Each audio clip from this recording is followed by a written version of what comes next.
Royal संस्थान उदयपुर में एक बार पुनः आपका हार्दिक स्वागत है। आज का वीडियो बहुत स्पेशल होने वाला है, स्पेशली उन बच्चों के लिए जिन बच्चों का जेईटी का पेपर बिगड़ गया या आईसीआर का पेपर बिगड़ गया और अब उनको अंधेरे के अलावा कुछ नजर नहीं आ रहा कि अब मैं क्या करूं। आज मैं आपको एक स्टूडेंट से मिलाने वाला हूं जिसकी पूरी डिटेल में बताऊंगा आपको। यह बच्चा भी आपकी तरह एक दिन अंधेरा का शिकार हो चुका था। जैसे ही बच्चे ने 10th पास करने की कोशिश की, 10th में अटक गया और फेल हो गया। मैथमेटिक्स इसको ले बैठी, लेकिन बच्चे ने हिम्मत नहीं आ रही, दोबारा 10th की और 10th के अंदर 77% लेके आया। फिर बच्चे ने साइंस सब्जेक्ट लिया, जो कि एक अपने आप में बड़ी बात है। साइंस सब्जेक्ट लिया और उसने एग्रीकल्चर सब्जेक्ट चुना। एग्रीकल्चर सब्जेक्ट लेने के बाद में इसने बच्चे ने 12th किया और 12th में अराउंड बच्चे के 70% आए। और फिर इसने जेईटी का एग्जाम दिया लास्ट ईयर 2020 के अंदर। जब जेईटी का पेपर दिया तो इस बच्चे के जो मार्क्स आए हैं वो आए हैं 94। मतलब 2020 के अंदर जेईटी के पेपर में इस बच्चे के केवल 94 मार्क्स आए थे। अब उसमें भी केमिस्ट्री में केवल 11 नंबर आए। अब इस बच्चे का कैसे आरसीए कॉलेज में पहुंचा और आरसीए में वो भी नॉर्मल सीट पे, मतलब इस बच्चे के कंफर्म 310 से ज्यादा नंबर रहे। अब मैं आपको सबसे पहले इस स्टूडेंट से मिलाता हूं। इस बच्चे का नाम है विकास, पिताजी का नाम है शेराराम जी। इसके ये जेट के रोल नंबर है। इसका चयन कहां हुआ? आरसीए उदयपुर। कहां का ये रहने वाला है बच्चा? ये है नथावली। नथावली आपके लगभग गंगानगर से 20 किलोमीटर की दूरी पे एक गांव है। इस गांव के अंदर इस बच्चे के पिताजी किराना की दुकान चलाते हैं। इस बच्चे ने 12th Jindal public school Shri Ganganagar है वहां से किया है। ठीक है, अब आगे अपन इसको देखेंगे कि कैसे इस बच्चे ने जो है 10th फेल होने के बावजूद आरसीए उदयपुर में ये नॉर्मल सीट पे सिलेक्ट हुआ है। पहले तो क्लियर कर दूं, ये रॉयल इंस्टीट्यूट के अंदर पूरी साल हमारा जो लॉन्ग ईयर बैच चलता है और वो भी online long year batch English medium का स्टूडेंट है। मैं ऑनलाइन स्टूडेंट को इसलिए लेके आया हूं कि वो बच्चे जो कहीं पर भी हो, चाहे ऑनलाइन पढ़े या ऑफलाइन पढ़े, तो वो बच्चे ये नहीं सोचे कि कोरोना आ गया था इसलिए ऑनलाइन में पढ़ाई नहीं हुई इसलिए मैं सिलेक्शन से रह गया, या फिर मैंने ये सोचा कि ऑनलाइन में कोई पढ़ाई थोड़ी होती है इसलिए मैंने तो कोई बैच ज्वाइन ही नहीं किया। और कुछ बच्चे ऐसे कि मैं तो ऑफलाइन कुछ दिन पढ़ा था और फिर कोरोना लग गया इसलिए मैं तो रह गया। मैं क्लियर कर दूं, इस बच्चे की जब आप पूरी कहानी देखोगे तो आपको यह लग जाएगा कि यदि आपके मन में पूरी लगन हो और आपको गाइड करने वाली टीम अगर दमदार हो और जो टीम आपको गाइड करती है उसको अगर आप प्रॉपर फॉलो करते हो तो आपको कोई नहीं रोक सकता, चाहे ऑनलाइन हो या फिर ऑफलाइन हो। अब चलो अपन आगे चलते हैं।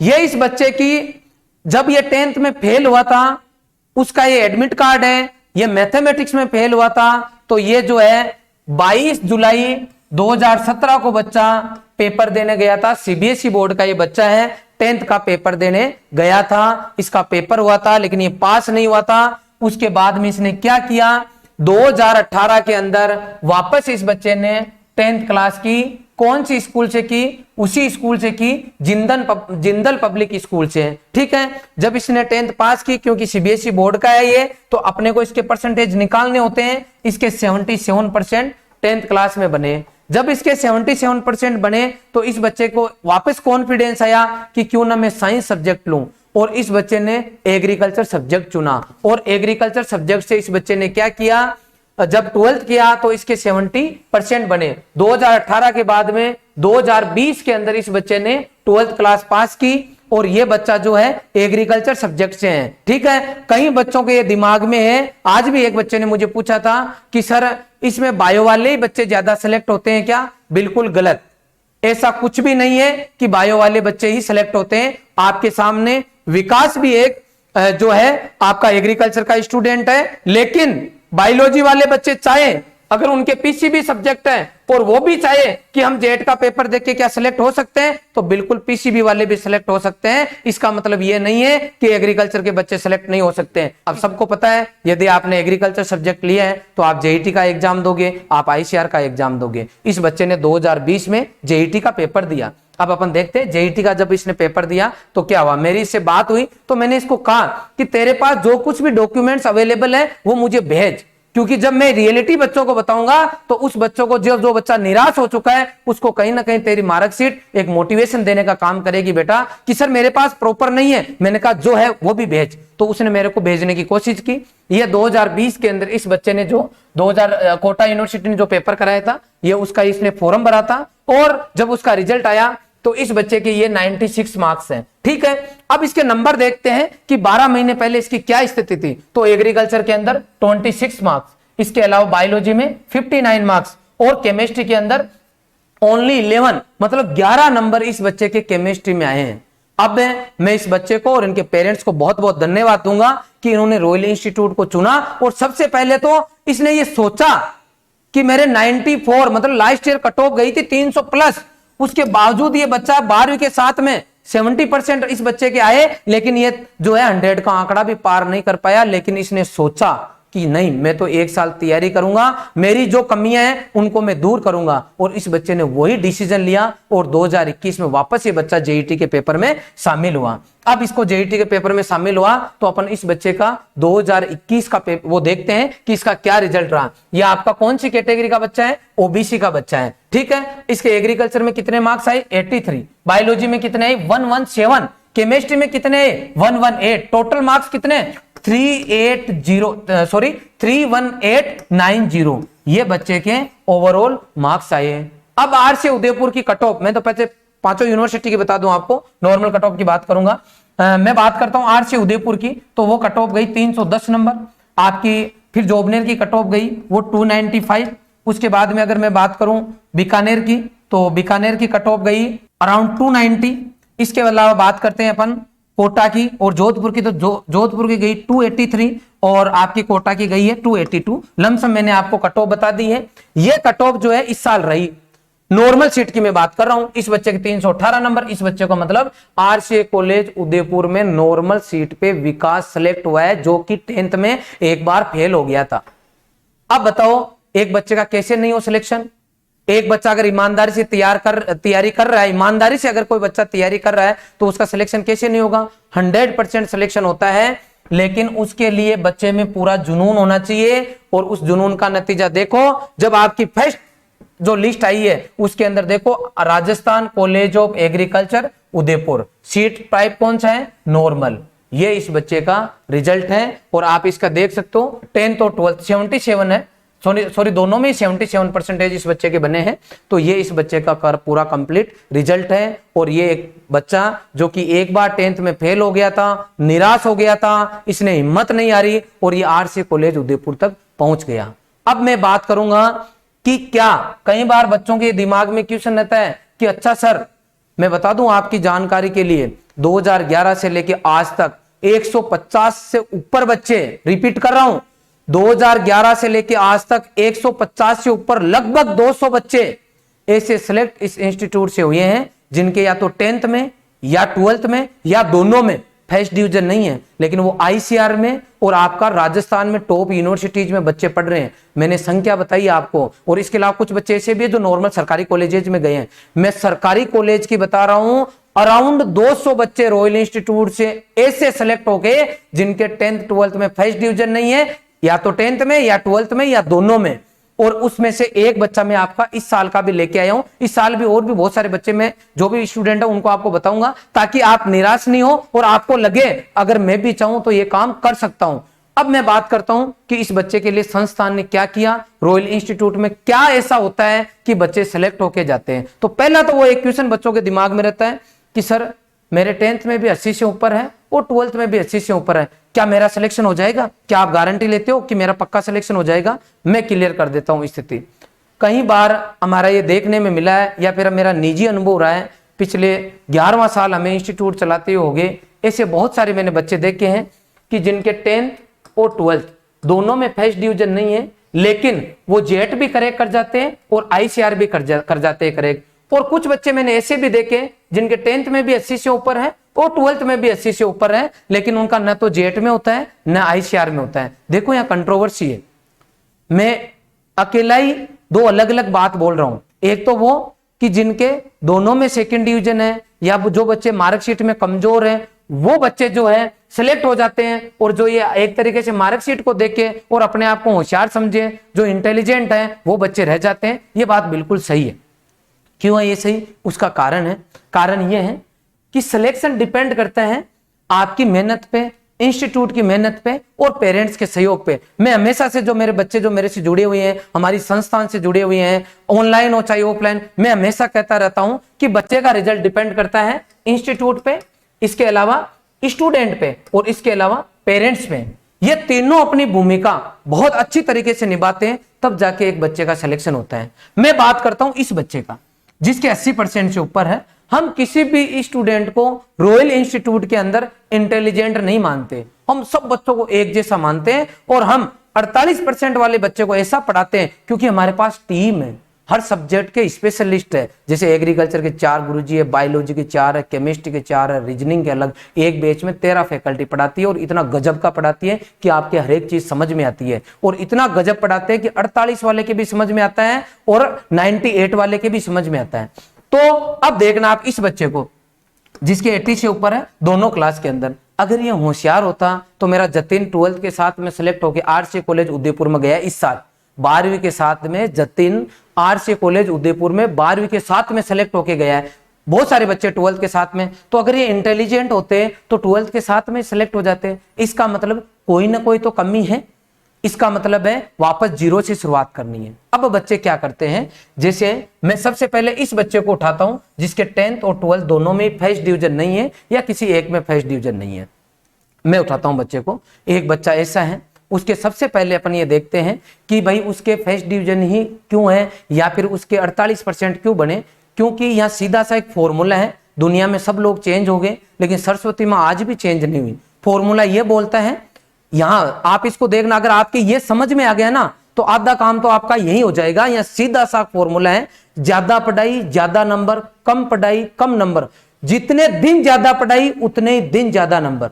अब मैं बात कर रहा हूं देखना इस बच्चे की 10th 12th में जिस बच्चे के फर्स्ट डिवीजन से कम है, उस बच्चे को किसी न किसी कारणवश उसको क्रिकेट का शौक था इसलिए वो नहीं पढ़ा, उसको मान लो मोबाइल का शौक था और वो अलग अलग गेम्स खेलने लग गया, जैसे फ्री फायर खेलने लग गया, लूडो खेलने लग गया, पबजी खेलने लग गया, मान लो ऐसे गेम्स खेलने लग गया। वो दोस्तों के साथ कुछ अदर एक्टिविटी में बिजी हो गया, इसलिए उसने यहाँ क्या डाला फॉर्मूले में, सरस्वती माँ के यहाँ 10th में कम पढ़ाई, तो इधर रिजल्ट क्या आया, कम ही नंबर। दूसरा बच्चा जिसको स्कूल में ये सिखाया गया कि 10th बेटा इंपॉर्टेंट है, 9th तक आपने मेहनत की कि नहीं की, अब जो आप मेहनत करोगे वो हमेशा आपके काम में आएगी क्योंकि ये मार्कशीट आगे काम में आती है। ऐसा कहने पे एक बच्चा रात और दिन पढ़ रहा है, उसने यहाँ 10th के अंदर अच्छी मेहनत की और 10th के अंदर उस बच्चे के भी 80 से ऊपर आ गए। और एक बच्चे ने कम पढ़ाई की तो उसके कम आए सेकंड डिवीजन, एक बच्चे ने ज्यादा पढ़ाई की उसके ज्यादा आ गए। अब जब बच्चा 10th वाला जब बच्चा वापस 12th क्लास में आता है तब उसके ये वापस समझ में आता है कि मुझे पढ़ना चाहिए, लेकिन उसकी पुरानी आदतें जो भी है वो छूटती नहीं है। वापस वो 12th पास करता है, वापस उसके सेकंड डिवीजन या एग्रीकल्चर लेता है तो जनरली एग्रीकल्चर में अच्छे परसेंटेज बन जाते हैं, 70 भी बन जाते हैं, तो वो एग्रीकल्चर में आ गया। ठीक है, उसने 12th पास की, 12th में उसके या तो सेकंड डिवीजन ही रह गई या 65% बन गए। दूसरा वो स्टूडेंट जिसके 10th में 80 से ऊपर थे, उसको गुरुजी ये बोलते हैं कि बेटा 10th का कोई मतलब नहीं है, मेन सब्जेक्ट तो आपने अब लिया है, अब अगर आप ढंग से मेहनत करते हो तो ये 12वीं की मार्कशीट आपके हमेशा काम में आएगी और आपको जी जान लगा के 12th में अच्छे परसेंटेज लेके आना है। उस बच्चे ने वापस मेहनत की और 12th के अंदर वो बच्चा वापस मेहनत करके 80 से ऊपर या 90 से ऊपर लेके आ गया। ठीक है, फिर उसने कंपटीशन के एग्जाम दिया, दोनों ही बच्चों ने पेपर दिया। अब जिसके 90 से ऊपर आ गए वो उसका भी सिलेक्शन नहीं रहा, और जिस बच्चे के सेकेंड डिवीजन आ गई वापस मान लो 12th के अंदर या कम नंबर आ गए, उस बच्चे से दुनिया कटने लग जाती है कि इसके 10th में भी फर्स्ट डिवीजन नहीं है, 12th में भी नहीं है, अब ये बच्चा कोई काम का नहीं है। इसका मतलब है ये बच्चा अपना दिशा भूल चुका है, ये गलत लाइन पे है। तो उसके जो दोस्त है वो उससे किनारा काट लेते हैं, पेरेंट्स भी मना करते हैं, अरे कि भाई इस राहुल के घर मत जाया कर, इसका मामला ठीक नहीं है, मैं तो उसको पुराने बच्चों के साथ में भी देखती थी इतने दिन बेटा, और अब तो जो है इसका तो रिजल्ट भी देख ले। धीरे धीरे करके उसके दोस्त कम होने लग जाते हैं, तब उस बच्चे के मन में ही आता है कि नहीं अब तो मुझे पढ़ाई करनी है और मुझे कुछ करके दिखाना है। वो बच्चा ये सोच के घर से बाहर 1 साल के लिए निकलता है। दूसरा वाला बच्चा जिसके 10th और 12th दोनों में 80% से ऊपर है, वो भी ये सोच के घर से बाहर निकलता है। मान लो वो बच्चा राजस्थान में, मान लो जयपुर में गए, ठीक है, मान लो वो नीट की तैयारी कर रहे हैं या जेट आईसीआर बीएचयू की कर रहे हैं या फिर वो किसी और एग्जाम की कर रहे हैं। मान लो नीट की तैयारी करने वाला बच्चा जयपुर गया, जेई मेंस की करने वाला मान लो कोटा गया, और मान लो किसी को एग्रीकल्चर की तैयारी करनी है तो वो मान लो उदयपुर आ गया। तो ये बच्चे तीनों अपने अपने घर से दोनों तीनों बच्चे निकल गए। अब उनकी देखना एक्चुअल स्थिति, जिस बच्चे के 10th के अंदर सेकंड डिवीजन है या 12th में सेकंड डिवीजन है, कारण चाहे कुछ भी रहा हो, उसके एक चीज क्लियर है कि मुझे उदयपुर जाना है या फिर मुझे कोटा जाना है और रात और दिन मेहनत करके मुझे कुछ करके दिखाना है। अब वो बच्चा आके 24 घंटे उसके दिमाग में यही चलता है कि मुझे कुछ करना है, और यदि उसका आप स्टाफ सहयोग करे, मतलब अगर दमदार स्टाफ हो, हर एक चीज उसको अगर क्लियर समझा दे, तो उसको अपने लक्ष्य हासिल करने में थोड़ी सी मदद मिल जाती है। तो वो बच्चा जिसको अगर बढ़िया स्टाफ पढ़ाए और जिसके दिल में हो कि मुझे कुछ करना है, तो पूरे 12 महीने वापस सरस्वती माँ के या फॉर्मूले में वो ज्यादा पढ़ाई डालता है, तो उसका आउटपुट क्या आ जाता है, ज्यादा। क्या ये बच्चा अब मोबाइल चलाएगा? नहीं चलाएगा, क्योंकि इसने चला के देख लिए। क्या ये क्रिकेट खेलेगा? अब नहीं खेलेगा। क्या ये गेम खेलेगा? नहीं खेलेगा। क्यों? क्योंकि इसने पूरे शौक पूरे कर लिए। पहले 10th में 12th में सेकंड डिवीजन है, मतलब अब इसने पूरे काम सीख लिए, अब इसको खाली पढ़ना है। अब मैं बात कर रहा हूं दूसरे बच्चे की, जिस बच्चे के मान लो 10th और 12th दोनों में 80% से ऊपर है। वो बच्चा जब घर से पहली बार बाहर निकलता है और उसके 80 से ऊपर आते हैं, तो वो खुश होता है कि नहीं, मैंने 2 साल वो काम किए जो गुरुजी ने कहा। 10th में भी मैंने अच्छा किया, 12th में भी अच्छा किया। जब वो बच्चा पहली बार घर से बाहर निकलता है, तो उसके मार्केट की हवा लगती है। वो लोगों से पूछता है कि यार ये फेसबुक क्या है, अरे कि यार इसमें तो पुराने दोस्त भी जुड़ जाते हैं। वो फेसबुक चलाता है, वो इंस्टाग्राम चलाता है, वो दूसरे काम करता है, वो अगर मौका मिले तो नशेड़ी वाली लाइन भी पकड़ लेता है, दूसरे और काम भी पकड़ लेता है। तो मैं यूं कहना चाहता हूं कि वो बच्चा जिसके 10th और 12th में 80 से ऊपर थे, वो बच्चा पहले पढ़ता था, अब वो दूसरे काम भी शुरू कर चुका है, इसलिए वो बच्चा दूसरी लाइन में आ गया, इसलिए पढ़ाई वाला काम कम हो गया। तो उसके परसेंटेज क्या हो गए, जब वो इधर इनपुट में वो क्या डाल रहा है, कम पढ़ाई डाल रहा है, तो आउटपुट भी क्या आएगा, कम पढ़ाई, मतलब कम ही रिजल्ट आएगा उसका नहीं हो पाता है। मैं सारांश में ये कहना चाहता हूं कि यदि कोई बच्चा 12th और 10th दोनों में अच्छा है और उस बच्चे का पहली साल में नहीं हो रहा है, तो उसको ये मान के चलना है कि अगर उसको वापस इंटेलिजेंट ही रहना है तो उसको पढ़ाई करना है, उसको डिस्टर्ब नहीं होना है। कई बच्चे ऐसा देखा है हमने, जनरली लोग बोलते हैं कि जिन बच्चों को नीट की तैयारी के लिए बाहर भेजते हैं, जेई की तैयारी के लिए बाहर भेजते हैं, वो बच्चे बिगड़ जाते हैं, वो बच्चे गलत लाइन में चले जाते हैं। उसका कारण है कि वो धीरे धीरे करके पढ़ाई कम कर देते हैं, और आगे कई बार तो ऐसा भी सुना होगा आपने कि 10th में मेरिट में आया हुआ 12th में फेल हो गया। ये बात सही है, क्योंकि वो 10th में पढ़ा था और 11th 12th में बिल्कुल नहीं पढ़ा, इसलिए वो फेल हो गया। आई बात समझ में? अब रॉयल इंस्टीट्यूट से अगर बच्चे सेलेक्ट हो रहे हैं और बेहतरीन कॉलेज में जा रहे हैं, इसका मतलब है हमेशा कॉम्बिनेशन बना के रखते हैं कि ये बच्चा तो बिगड़े नहीं, और ये बच्चा जो है जिस मकसद से आया है उसका एक ही मकसद है कि उसको ऐसी फैकल्टी चाहिए जो उसको समझा दे, बाकी का काम वो संभाल लेगा। तो ये काम इसके लिए करते हैं, और इसके लिए भी हमने इन बच्चों के लिए हमने हमारे इंस्टीट्यूट में गुरुकुल बना रखा है। मैं आपसे निवेदन करूंगा, यदि कहीं पर भी आप ऑफलाइन बेच ज्वाइन करते हो तो एक बार हमारे यहाँ जरूर पधारना। मैं बताऊंगा आज भी जो गुरुकुल में जो पढ़ाई होती थी, जो सिस्टम चलता था, आज भी रॉयल इंस्टीट्यूट में वही चलता है। जब आप आओगे तो मैं आपको आराम से पूरी चीजें समझाऊंगा, और जो बच्चे गुरुकुल की पालना करते हैं उन्हीं का हम एडमिशन लेते हैं, क्योंकि वही बच्चे सिलेक्ट होते हैं। ध्यान रखना, लाइफ के अंदर ये 4 लोगों से जिन बच्चों ने, या जो बच्चे इन 4 लोगों को बेवकूफ बनाने की सोचते हैं, वो कभी पढ़ लिख के खुश नहीं होते। मैं चारों के नाम बता रहा हूं, आप गांठ बांध लेना। एक तो आपकी माँ, एक आपके पिताजी, तीसरे आपके गुरुजी, और चौथे आपके जो है सरस्वती माँ। सरस्वती माँ में इसलिए बोल रहा हूं कि कई बार बच्चे पढ़ाई के नाम से, मतलब सरस्वती के नाम से गुलछरे उड़ाते हैं, और वो बच्चे कभी भी कामयाब नहीं होते। इसलिए आप इन चारों का अगर मान सम्मान रखते हो, गुरुजी ने कह दिया कि पढ़ाई में मोबाइल का कोई काम नहीं है, आप अगर ऑफलाइन बेच ज्वाइन कर रुके हो और पढ़ाई में मोबाइल का कोई योगदान नहीं है, तो आपको मोबाइल बंद ही कर देना है, सोशल मीडिया को बंद ही कर देना है, क्योंकि वो आपके काम का नहीं है। यदि आप ऑनलाइन बेच में पढ़ रहे हो तो आपको पता रखना चाहिए कि मुझे मेरे मोबाइल के अंदर केवल रॉयल का ऐप रखना है। अगर किसी और इंस्टीट्यूट से जुड़े हुए हो तो आपको पर्टिकुलर इंस्टीट्यूट का ऐप रखना है, आपको दूसरी किसी भी एक्टिविटी में शामिल नहीं होना है। अगर आप अपने आप को बांध सको, पूरी साल संस्थान के साथ तपस्या कर सको, तो ही 1 साल तैयारी करने के बाद में सिलेक्शन होता है, खाली एडमिशन से सिलेक्शन नहीं होता। हाँ, कई बार ऐसा हुआ है कि कुछ बच्चे अच्छा पढ़ते हैं पूरी साल, कंपटीशन के अंदर अक्सर होता है कि कई बार बहुत सारे बच्चे ऐसे अच्छा पढ़ते हैं, पूरी साल उनसे अच्छे रिजल्ट की उम्मीद रहती है, लेकिन कोई कोई बच्चों का पेपर बिगड़ जाता है, उनको मेहनत के अकॉर्डिंग फल नहीं मिलता है। उन बच्चों को कभी भी निराश नहीं होना चाहिए। कई बच्चे ऐसे हैं जिनके अच्छे परसेंटेज रहते हैं, वो अच्छी मेहनत करते हैं और फिर भी उनके कम आ जाते हैं, उनको निराश नहीं होना है। उनके लिए मैं ये नहीं बोल रहा हूं कि उन्होंने पढ़ाई नहीं की, जिसने पढ़ाई की है उसकी कोई तकलीफ नहीं है, लेकिन कुछ बच्चे नहीं करते हैं, इसलिए मैंने ये एग्जाम्पल लिया है। हमारे संस्थान में भी ऐसा बहुत बार होता है, जैसे मैंने पुराने टाइम के बच्चों के कई बार आपको एग्जाम्पल दिए कि जिनका जेट में नहीं हुआ उनका आईसीआर में हो गया। मेरे इस साल भी 2-3 ऐसे बच्चे थे जिनके 10th 12th में अच्छे परसेंटेज थे, अच्छी उन्होंने मेहनत की, पूरी साल ईमानदारी से मेहनत की, लेकिन उनके नंबर उतने नहीं आए जितने आने चाहिए थे। जैसे मान लो बच्चे के 350 आने चाहिए, 300 आ गए, जिसके 300 आने चाहिए लगभग वो 280 पे ही अटक गया। ऐसे बहुत बार होता है, लेकिन अगर आप ईमानदारी से तैयारी करते हो तो मैं आपको वापस बोल रहा हूं कि सरस्वती माँ के यहाँ देर हो सकती है, अंधेर नहीं है। सरस्वती माँ ने आज तक किसी को धोखा नहीं दिया है। मेहनत करने के बाद में अगर आप कभी अटके हो तो हो सकता है ईश्वर आपको कुछ और अच्छी जगह पहुंचाना चाह रहा हो। आपको कभी भी निराश होने की जरूरत नहीं है। आपकी जो कमियां रही है पिछले सेशन के अंदर, उन कमियों को दूर करो, वापस लगो, वापस एग्जाम की तैयारी करो। 101% मंजिल आपका इंतजार कर रही है। लगातार आपको मंजिल की तरफ आंखें दिखाते हुए मंजिल की तरफ आपको आंखें अपनी रखनी है और लगातार उसकी तैयारी करनी है। 101% आप सक्सेस होगे। यदि आप इस संस्थान के साथ ऑनलाइन जुड़ना चाह रहे हो, अगर मान लो आप तमिलनाडु से हो, महाराष्ट्र से हो, राजस्थान में आप गंगानगर हनुमानगढ़ से हो, तो आप ऑनलाइन भी संस्थान के साथ जुड़ सकते हो। घर बैठे आराम से पढ़ सकते हो। ऑफलाइन बेस शुरू हो चुके हैं, आप ऑफलाइन भी जुड़ सकते हो।